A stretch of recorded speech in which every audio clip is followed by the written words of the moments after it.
Inga?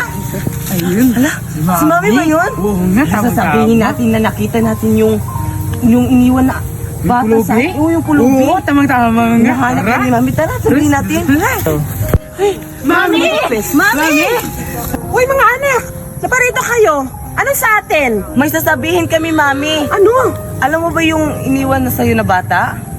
Sino yun? Naalala mo ba yun? Naalala mo ba yung una? Oh, bakit? Yung Nakita inutusan namin. mo? Parang pulubi na namasura. Namasura siya sa kasada. Nandun siya. Nandun, no? Puntahan natin, Mami. Uy, talaga ba, anak? Pero wait lang, anak. Meron akong surprise yung dalawa. Ano yan, Mami? Excited na kami. Excited na kami makita yun. Wait lang, anak. Pumikit yung mga mata ninyo tapos ipapakita ko sa inyo kung ano ang regalo ko sa inyo. Di, Mami, ha? Eh na, Mami, pagpikita Sige, kami. nakikita kayo. Chuck, magugustuhan to ng mga anak ko. Sige, anak, hawak kayong dumilat, ha? Ito na, wait lang, ha? Sabi ko lang sa'yo, idilat lang yung mata nyo. Tapos, sasabi ko ng 3, ididilat nyo na. Siguradong magugustuhan to ng mga anak ko. Ito na, anak, dilat na kayo! Wow! Ang ganda! Ang ganda!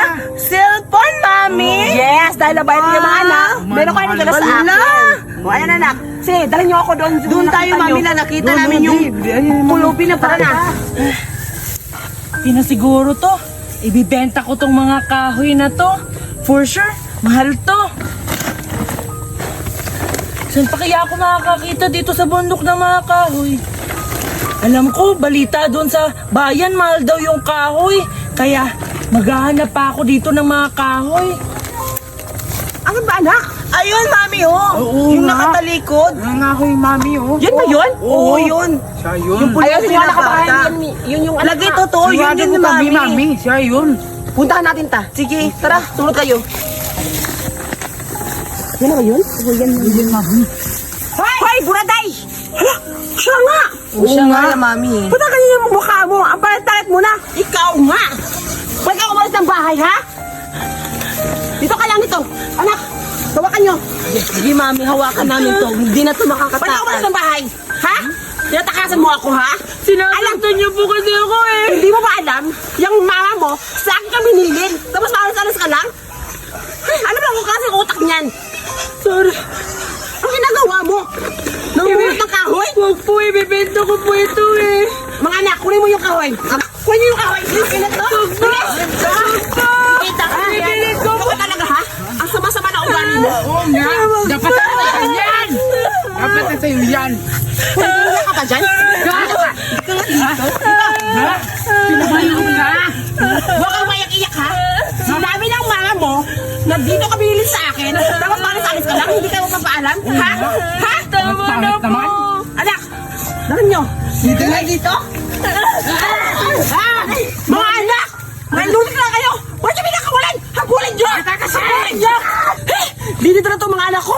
Palampa-lampa! Sana mahabol yun! Mga anak! Bilisan niyo! Dumika, hanapin ninyo natin yung bata. Doon ka, dito ako. Sige. Sana hindi na nila ako makita dito. Ang bilis nila. Sabi ko na nga, masasaktan na naman nila ako eh. Kinuha pa nila yung kahoy. Alam naman nila ibibenta ko yun kasi walang-wala na ako.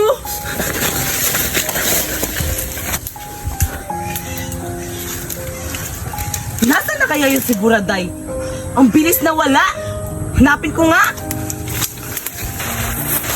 Ito yung sigurad ay ang bis-bis man nawala. Bis tumakbo. Hanapin ko. Pagalitan kami ni mami. Sana mabulin niyo yung mga anak ko! Lindi talaga na buraday yun! Umalis pa, nakatakas pa! Ayun yung mga anak ko! Baka nakita na nila! Puntahan ko na! Mami! Hoy! Anak! Ang nahanap mo na ba? Hindi namin nakita. Hindi mo nakita! Mami! Oh, nakita niyo ba? Hindi. Ang bilis-bilis mo tumakbo eh. Mga lampat ang kayong dalawa! Huwag kayong uuwi sa akin pag hindi nyo nakita si Zoraida kasi hindi natin yun! Alam niyo na ba siguro na yung mama nun magpapadala sa akin. Hindi nyo mapapadala pag hindi na makita si Braday. Hanapin nyo! Huwag ka Masaya! Ay nako, mga bata nito! Dito na mga bata yun! Ano yung tumatawag? Hala! Si Duray! Tumatawag na! Eh paano ko ito sasagutin? Wala si Braday! Pero okay lang yan. Gagawa ko ng paraan para maano. Hello, Mare?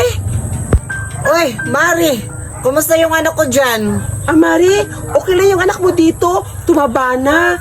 Kaso, ano na siya, Mari? Naglalaro kasama yung mga bata ko. Uy, Mari, kumusta ka pala dyan? Okay lang, Mari.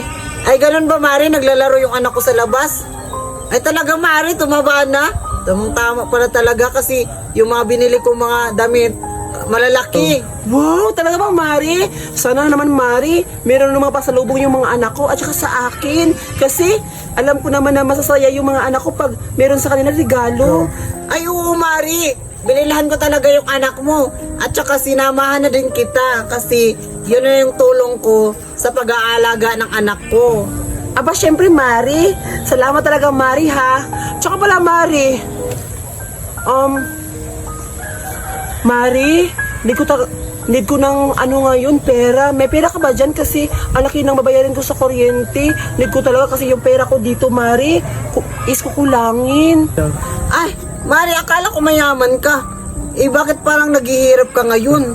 Mari, alam mo naman siguro.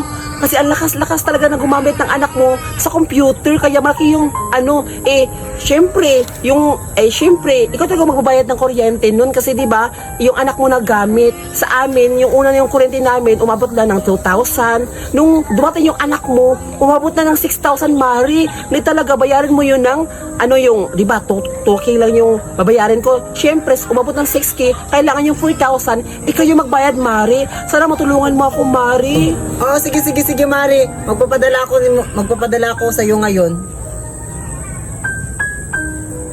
I-check mo yung cellphone mo, Mari. Andiyan na. Nagpapadala na ako sa iyo. Ha? Agad-agad, Mari? Andito na cellphone ko? Ha? Ito na talaga, naka-Gcash na. Mari, salamat talaga, Mari, ha? Thank you ng very much. Basta, ito naman sasabi ko sa'yo, aalagaan ko mabuti yung anak mo. At pag uwi mo dito, syempre, mataba na yung anak mo. Sige na, Mari. Tinawag na ako ng amo ko. Basta, salamat talaga sa pag-aalaga ng anak ko. Sige, Mari. Mag-ingat ka dyan lagi, ha? Yes, salamat. Meron na ng pera ako. Ang dami-dami ko na talaga pera. Kaso, si Buraday, sana mahanap niyo ng mga anak ko. Kailangan mabalik yun dito. Puntahan ko. Ay, naku. Aray, nasira yung sanilas ko. Yan na Kasalanan to ni Buraday. Pagalitan naman tayo ni Mami. Nakatanong mo kasi. Hindi natin nakita si Buraday. Tara na nga. Na yan, tana. Pagalitan pa na tayo, Mami, ha? Hindi na siguro nila ako mahanap dito kasi ilang ilog na yung nadaanan ko at saka meron ding mga bundok. Ang layo ko na siguro sa kanila. Paano ako mangangalakal ulit nito? Sayang yung mga kahoy ko.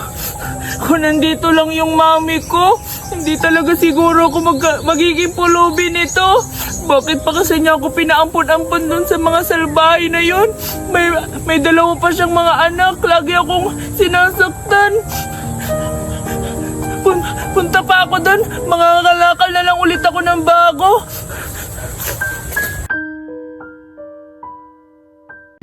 Wow, meron akong manika-manika dito.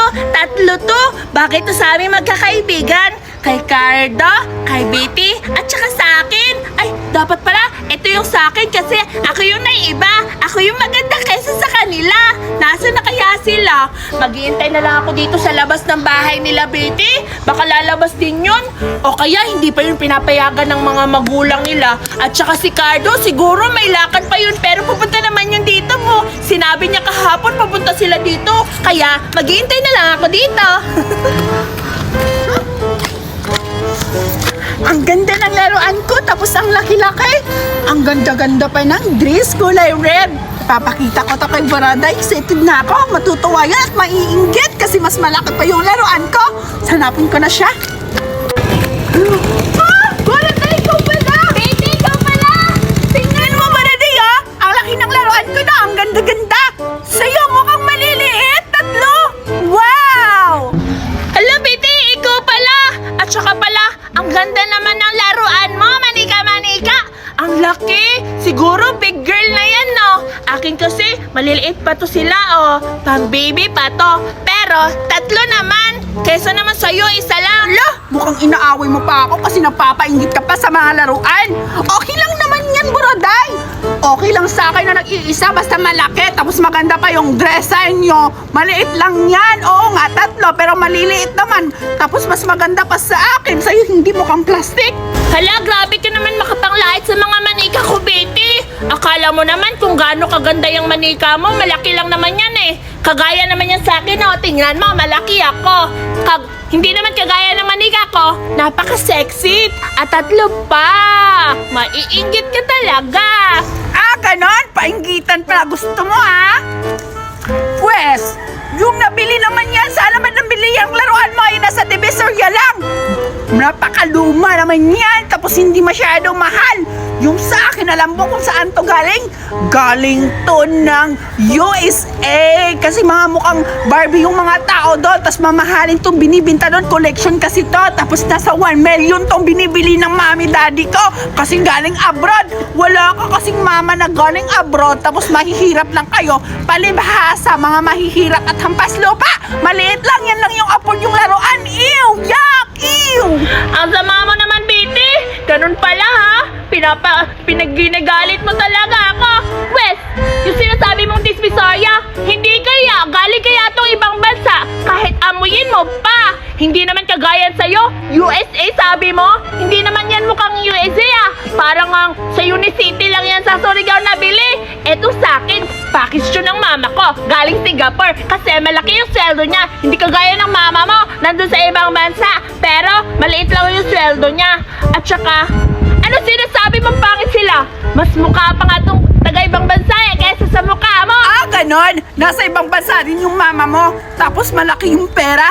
Bakit? Bakit ganyan yung binili ng mami mo? Ang liit-liit. Kung malaki naman kita ng mama mo, edi sana binilihan ka ng malaking mga laruan, hindi tulad sa akin na kayang bumili ng mami ko ng malaking teddy bear o malaking mga laruan. Tsaka hindi lang naman tong laruan nag-iisa. Madami pa akong laruan sa bahay. Siguro yan lang yung mga laruan mo, no? Grabe ka na talaga sa akin, Betty. Lagi mo na lang ako inaaway para hindi naman tayo magkaibigan. Uuwi ako sa bahay at ito sumbong kita kay Daddy. Umiyak! Ayan nga, umuwi ka na kasi pangit ka pagkasama kayo ng laruan mo. Ha? Lo, nasa na kaya sila, Betty at saka si Buraday? Iyan dito na ako sa labas nila, Betty. Ay, Betty! Andito ka lang pala eh. Kanina pa kita inaanap. At saka, nasa ba si Buraday? Ha? Buraday? Sino ba yan? Hindi ko naman yan kilala. Lo, grabe ka naman, Betty. Para hindi ka naman kaibigan. Kasi yung isa nating kaibigan ang maldita, pinapainggit tayo ng laruan. Tapos, kalibhasa daw. Ano lang daw to, hindi daw to afford ng mga magulang ko kasi mahihirap lang daw kami. Tapos maliit daw lang tong laruan ko. Sa kanya naman yung maliliit. Ayun, umuwi siya, umiyak. Deserve. Lo, grabe ka naman, Betty. Ang sama naman ng ugali mo. Magsuri ka kang Buraday, Betty. Tara, samahan kita. Ha? Magsusuri? Bakit naman ako magsusuri? Hindi ko naman kasalanan. Dapat siya yung magsorry sa akin. Sige na nga lang. Magsorry na nga ako. Tara, samahan mo ako. Daddy! Inaway ako ng mga kaibigan ko. Sabi niya, ang pangit daw ng manika na binigay ni Mami. Saan ba kasi ito nabili? Okay ka, Betty. Nakita, umiyak si Buraday. Ha? Umiyak nga siya. Tawagin mo, Kalda. Uy, ano ka ba, Betty? Ang sama talaga ng ugali mo. Magsuri ka. Ang ingay mo, pasukin mo lang kung sa loob. Buraday, bakit ka umiiyak? Inaway kasi ako ni Betty. At sabi niya, pangit daw yung manika na binili ng mami ko. Tapos, maliit daw yung sweldo ng mami ko. Ang sama-sama talaga ng ugali ni Betty. Tsaka, kasama ko si Betty ngayon kasi magsusuri daw siya. Ewan ko sa inyo. Ay, alam ko na. Tawagin ko na lang si Betty. Betty, ikaw na lang mag-sorry. Kasi sa'yo naman yung nagalit eh. Tapos ikaw yung nag-away. O sige na, kontahan ko na siya.